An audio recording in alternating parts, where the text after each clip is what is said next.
'Twas the night before Christmas, when all through the house not a creature was stirring, not even a mouse. The stockings were hung by the chimney with care, in the hopes that St. Nicholas soon would be there. The children were nestled all snug in their beds, while visions of sugar plums danced in their heads. And Mamma, in her kerchief and I in my cap, had just settled our brains for a long winter's nap, when out on the lawn there arose such a clatter. I sprang from my bed to see what was the matter. Away to the window I flew like a flash, tore open the shutters and threw out the sash. The moon on the breast of the new fallen snow gave a lustre of midday to objects below. When what to my wondering eyes did appear but a miniature sleigh and 8 tiny reindeer, with a little old driver so lively and quick, I knew in a moment he must be Saint Nick.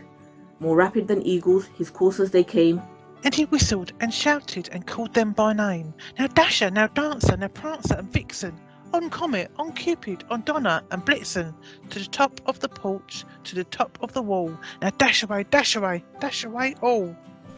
As leaves that before the wild hurricane fly, when they meet with an obstacle mount to the sky, so up to the housetop the coursers they flew, with the sleigh full of toys and St. Nicholas too.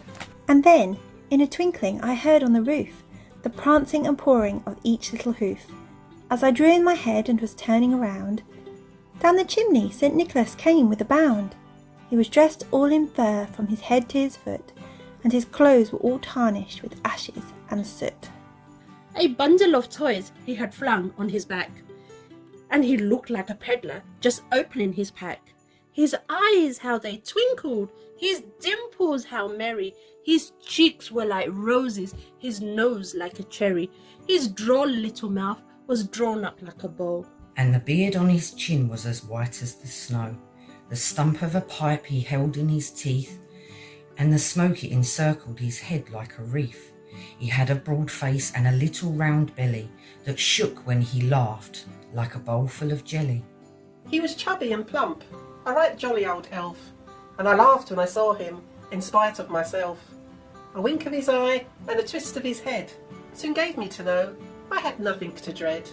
He spoke not a word, but went straight to his work, and filled all the stockings, then turned with a jerk.